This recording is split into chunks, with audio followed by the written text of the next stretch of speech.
Welcome to Everything's Not Black and White with your hosts, Lala and Brian. What's up, everybody? Welcome to today's episode. I am so excited for this conversation. So you all know when we have guests on, I often say, you know when you meet somebody for the first time and you just instantly connect and this energy is just so palpable? That is exactly our guest today. We met through a mutual friend and had a 45-minute conversation via Zoom, and we were like, okay, we're going to be best friends. So let's just make this happen. And so it's very exciting. Not only is she an incredibly accomplished human being, carrying a doctorate degree in global leadership and organizational management, she also has a foundation that helps take care of people who have been caught up in domestic violence and human trafficking. So on top of all of that, she's just the most amazing person that you want to meet. Bilingual, accomplished, compassionate, all the things that make her just phenomenal. And I know you are going to be excited to hear from her. So without much further ado, gentle listeners of the EMB podcast, please welcome Dr. Lizzie Bronte to the show. Hey, Lizzie. Hello. Hi, Thank Lizzie. you so much. I'm excited to be here. We are so excited to have you here. And so, Lizzie, I know you have so many beautiful things about your life and your journey. So let's talk a little bit, let people know kind of a little bit about your story. Like, who are you? Where are you from? Like, what makes Lizzie Lizzie? Oh, wow. That's deep, right?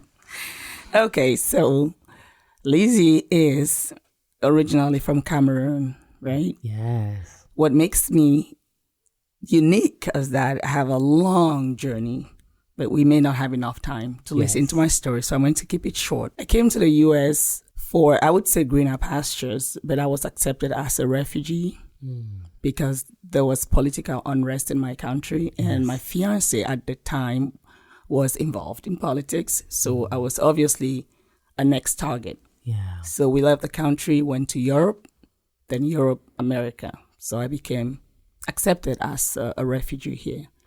While here, I did my master's degree and now my doctorate. Yes. Beautiful. So, a lot of people don't even understand about being a refugee, right? We've come here and we've there was a lot of immigration that started this country first and foremost, right? So let's really acknowledge how this country came to be. But there's been a lot of, I think, misinformation and mythology around refugees and new American status. So can you talk a little bit about what that experience was like for you coming to America? It is an experience where you cannot really explain to another person and you cannot expect somebody to understand, right? Yeah. It all stays in your head. First of all, you're leaving your family back home. You have no idea if you will ever see them again.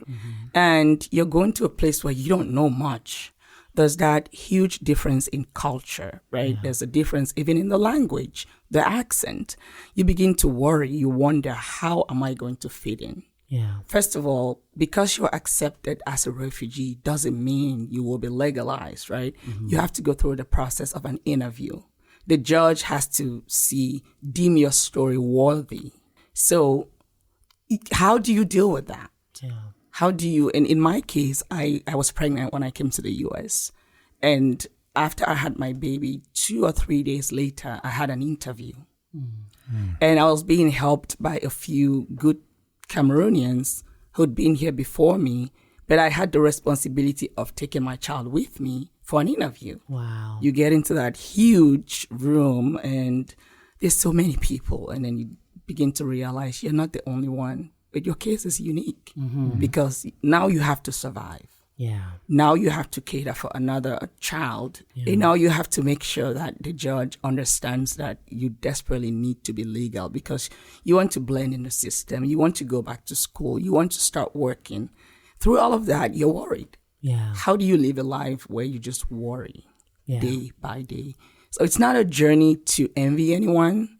It's not a journey to, because I was reading a few research findings, and I caught a headline where they said African Americans do not like refugees. They feel they come here to, and it may not be true. That's what someone's research study, right?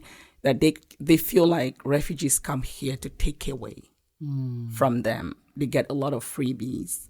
Now, I would tell you, I don't care how free things are here, I still miss home. Oh, sure. Right? Of course. I still miss that side of me that will run around the trees and just feel like you belong somewhere. Yeah. So you're disconnected from what you truly are into a world that you don't know.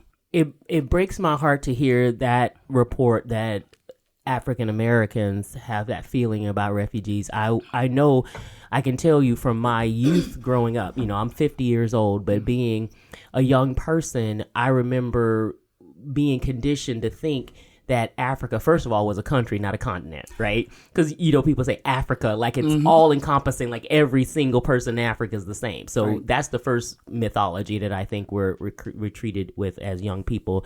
But then also there was a stigma, especially for me. I grew up in the South. Okay. And so there was already a hatred for Black people in the South, for real. Right. And then they tried to make us who was Black in the South think unfortunate things about African people, right?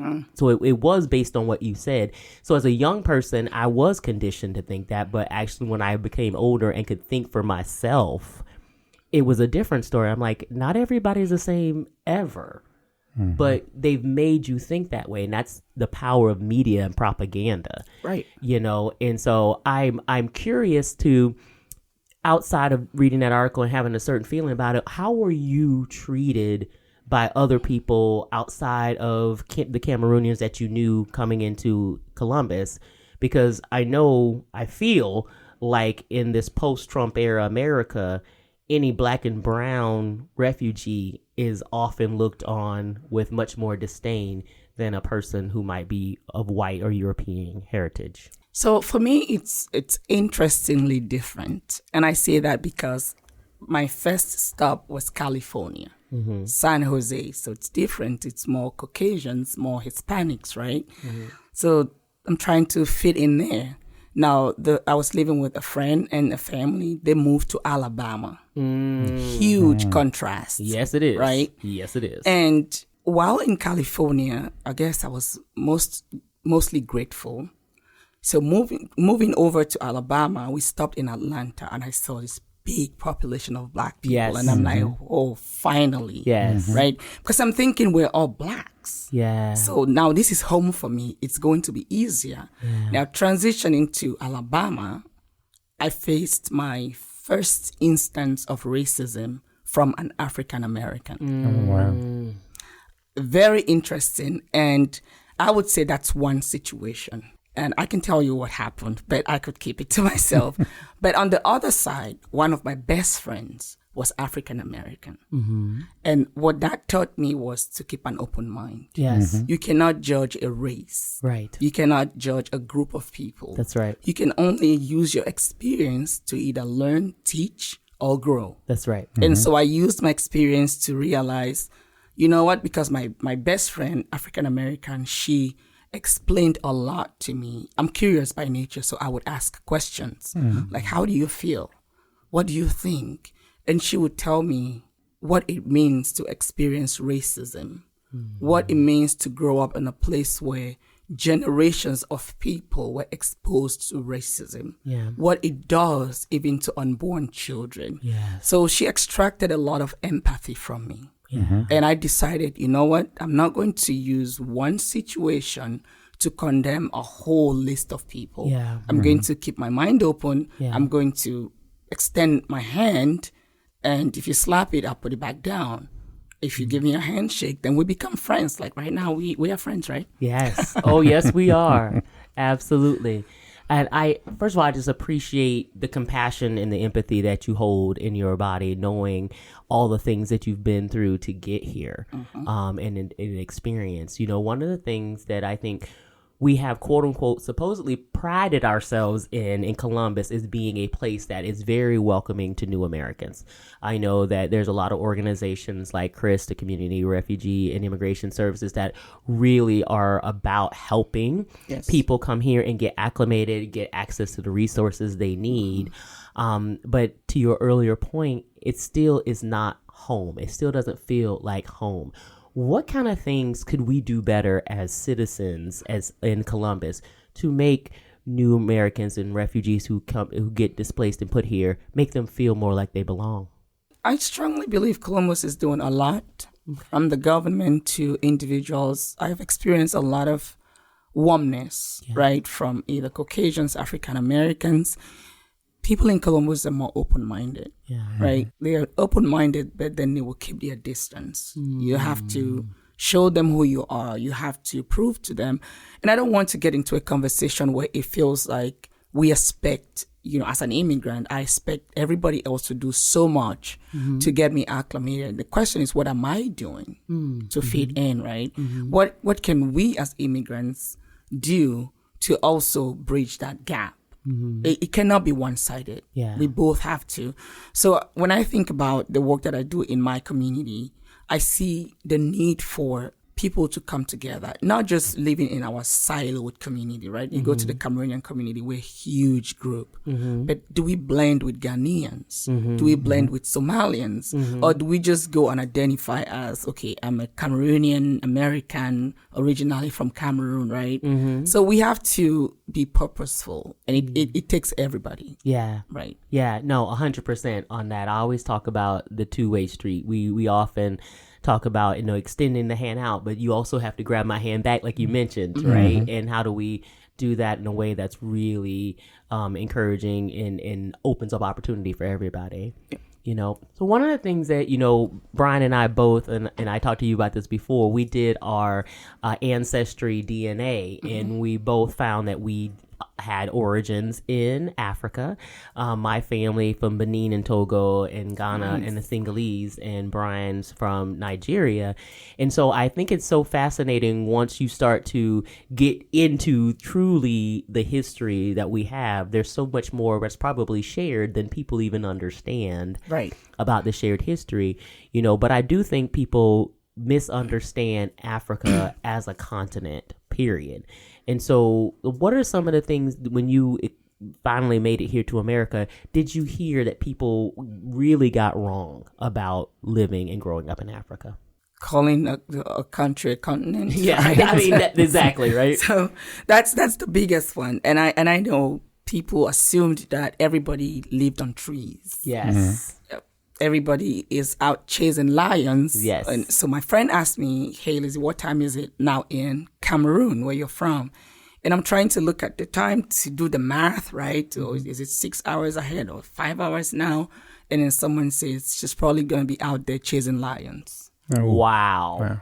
And I'm like, no. Not everybody chases lions, right? We have roads like you have here. We have houses. We have good schools, right? We are exposed to certain things, but they are different. Right. I think that's one of the biggest challenges in the United States, especially when we were growing up through the 70s and 80s. I mean, all you've seen was the poverty point of view that goes on in Africa, and that was ingrained in us. And of course, we only had 4 channels to watch back then, so it's not like you could avoid that. Not like today, you got 1,000 different options.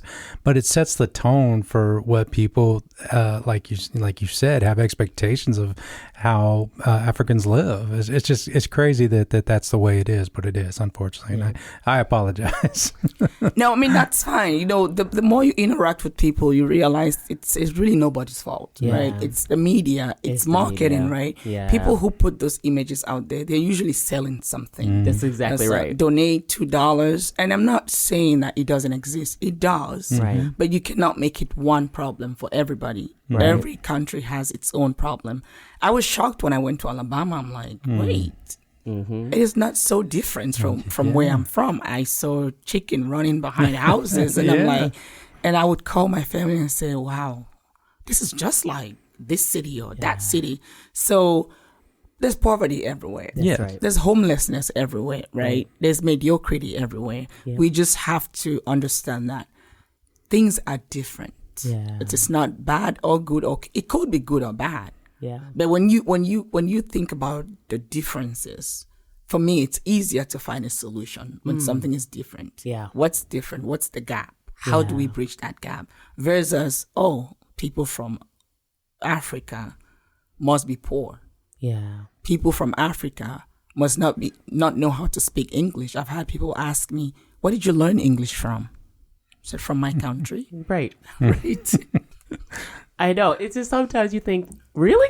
Right. Or they would say, you speak English so well. Like, why wouldn't I? Oh, you don't act like you're African. You look like you're African American. I'm like, how do African Americans look? Correct. That part. I say that all the time. But it's so interesting because born and raised in the South like I was, people tell me all the time, oh, you speak so well. And I'm like, just because I'm from the South doesn't mean I'm stupid. Like, exactly. There's such a stereotype about Southerners being slow or not smart or those kind of things. And especially when you have an accent. Because sometimes my Southern accent comes out and they're like, oh, you're one of them. I'm like, one of what? A fabulous, amazing Georgia Peach Southern girl who has a lot of heritage, history, and sass? Yes, that's me. That's a good one. So let me ask you this. Do you think everybody has an accent? Yes, I think everyone has an accent. Well, I've had people tell me they don't have an accent. Everybody has an accent. Everybody has an accent. Everyone does. And they go, you have a nice twist to your African accent. And I said, yeah, and so do you. Well, no, I don't have an accent. What? Yes. Yeah. Exactly. It's in their mind. They're thinking, oh, everyone should speak like me. So if then somebody doesn't speak like me, then they have an accent. Like, you have an accent to somebody else too, by the way. Yeah. Exactly. Yeah. And so when you ask me the question, what makes me unique? My accent makes me unique. Yeah. Because I don't know that I sound like anybody else but myself. You just sound like Lizzie. Yes. And beautiful cadence to that too. Beautiful, silky voice. I love it. I love it. Yeah. So, one of the things you and I both talked about that we had in common too is our passion around building awareness and understanding around domestic violence and human trafficking. And that's a topic that honestly is so rampant in Central Ohio, where we live right now. So I would love to understand more about what is driving your passion for that, and then how are you supporting and a little bit more around your foundation, please. I love this question because it gets me talking a lot, right? Oh, good. But yeah, so I experienced abuse. I was once in an abusive relationship. I'll keep the story short.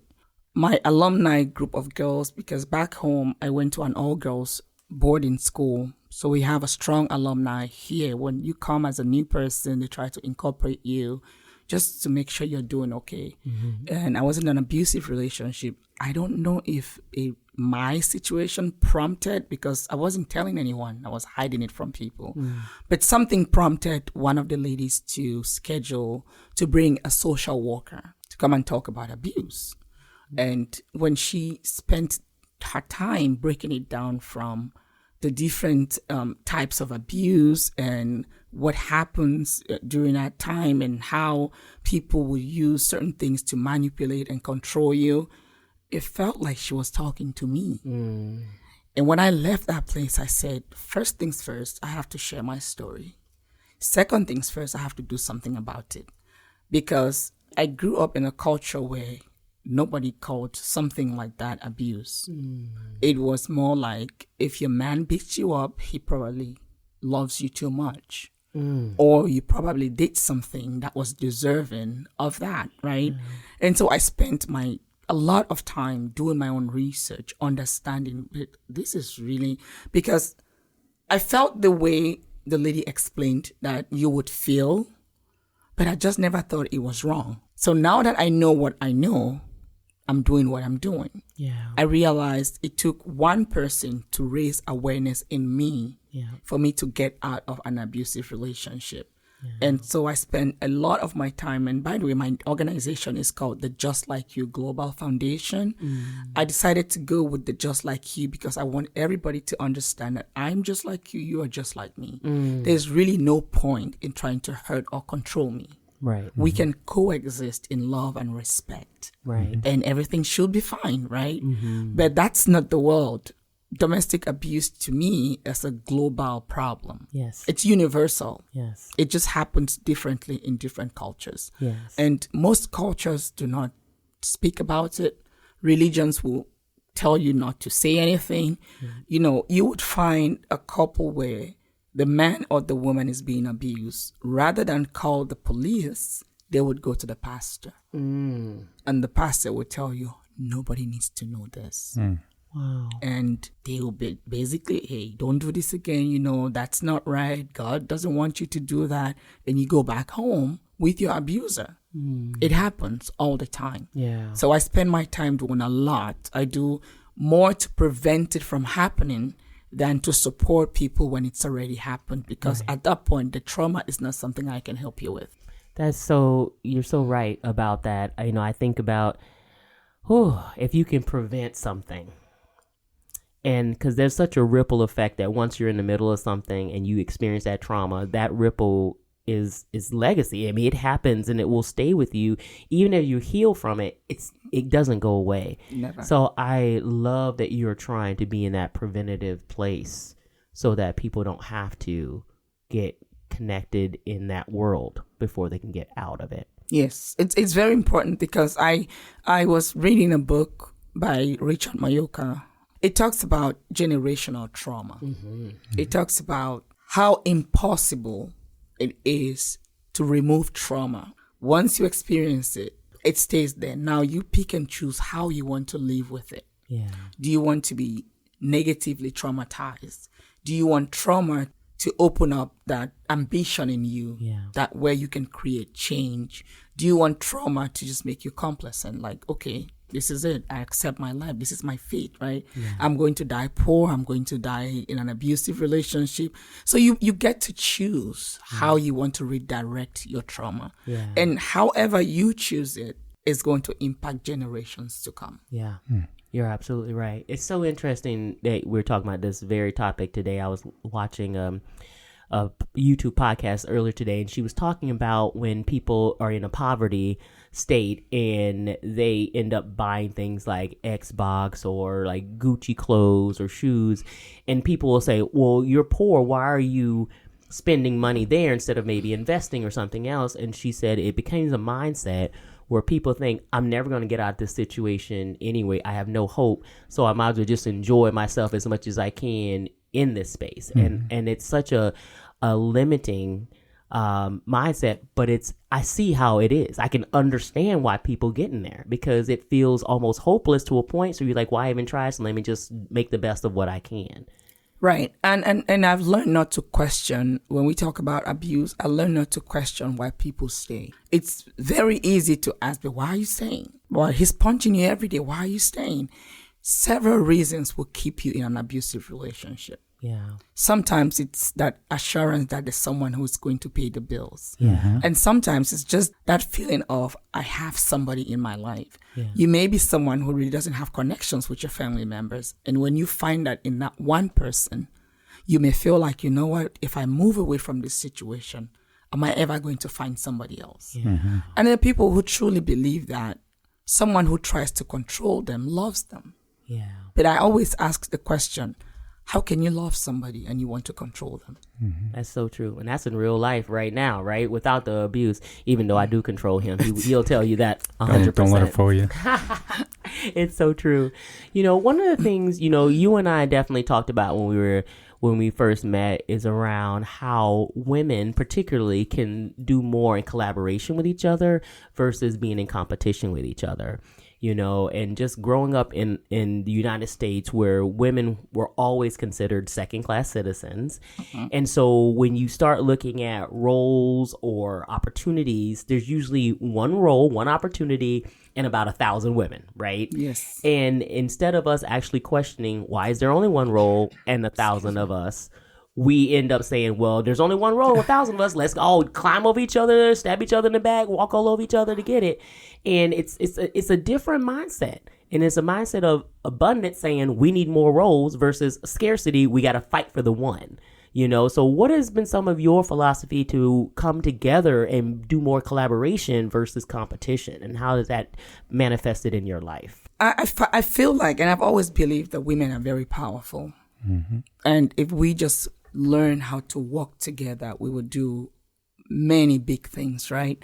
So my philosophy, especially after I did my research, talking to all these CEOs and CIOs of companies and just realizing the problem was the same. Even for women who did not go to school, there's that aspect of we have to compete for one person to get to the top. But I try to change that in my world. what I do is I spot potential. When I work with people, whether it's my volunteers for my foundation, I spot potential. When I spot potential, I groom it, right? So I feel like I cannot be the only smart person in the room. Right. When I feel that way, then I'm not in the right place. Right. I have to be in a position where I am learning from you. You're learning from me. We're growing together. And I always believe in the transition of knowledge, power, position, right? So if I am director, I want to look around and see who is the next potential director. Yeah. Who are the next 3 new hires that could come in and learn the craft. Yeah. We always have to work to have more women available, ready with the tools and resources that they need to grow. So when that time comes, you have them. That's right. And you can position them in different places. That's right. Versus grooming one person to grow. When that person gets there, now they have to hang tight, right? Because, hey, I have to wait for La to quit that position, then I can get to that position. And someone down there is waiting for me, right? Yeah. There is no opportunity for every other woman. So I give opportunities. Yes. I give opportunities through my talks, through my sessions, through friendships. Yes. Whatever I can do to give an opportunity to another woman, I do it. Yes. Same. And I love it so much. You know, I look for proteges, just like you say. I'm always looking, how can I grow talent? How can I lift talent up? You know, it's like even before we had our own business, I was always mentoring. And then now with our own business, I'm always bringing people in to be a part of our business and growing them and teaching them and saying, you can do this too. This is not stuff that only I can do. You can do any of this. Right. So how do I help you get ready and get access to that opportunity? For sure. So that's just amazing. So Lizzie, if people want to kind of get in touch with you, want to know more about your foundation, and just all the things that you're doing, how can they do that? So I have a website, just like you, global.org, right? You can contact me. Once you go to the website, you will see how to contact me. I do a lot of Zoom sessions since the pandemic, right? We had to adjust. I do a lot of Zoom sessions. We have a Facebook account. I post a lot of information on there. And I just want people to realize that even when you feel like you have never experienced abuse, chances are you know someone who knows someone who is or was in an abusive relationship. Right. So the ability to learn, the willingness to learn should not be limited. Just learn. What is it? Why does it happen? What are some of the factors that can attribute to someone becoming abusive? Could that be your child? Could your child marry an abuser? If you start to think in that direction, then it becomes everybody's problem. Right. Everybody has to know it, because the more you know how to prevent it from happening to you or your loved ones. That's exactly right. Now, well, we are so grateful, first of all, that you're here with us today. You are just as effervescent as you always have been. And I'm so excited that our listeners get to hear a little bit of you and start to follow your journey and be involved as much as possible. And thank you for all that you're doing to bring awareness to abuse and trafficking, and making sure that we can provide people as many resources as possible to stop this epidemic from happening. So we appreciate you so much. Thank you so much. I'm really excited. Like, I still feel like we have to do this again, right? Oh, yes. Good. But I'm happy to be here, and I'm glad you invited me over so I could share my story and hopefully use my story to impact lives. Well, you already have, and we're so grateful. So thank you for that. Brian, if people want to get in touch with us, how do they do that? Sure. I'd first like to mention for the men out there, this is also a problem for men as well. I was once in a abusive relationship with a female who liked to throw a few swings here and there. I never swung back, but it is a two-way street sometimes. So men out there, this is also an issue for us as well. So don't neglect just because you're a man that this might not be happening to you. Absolutely. Thank you for saying that. Yeah. And if you want to contact us, you can contact us at embwpodcast@gmail.com. And we love it if you follow and like us on Facebook. That's awesome. So that's all the time we have for today, everybody. Thank you so much for listening. Please like, subscribe, and share, and bring your friends. And I hope this increases our listenership in the whole continent of Africa. Absolutely. And especially Cameroon. So welcome to all our new listeners. We'll see y'all later. Thank you. Bye. Bye. Bye.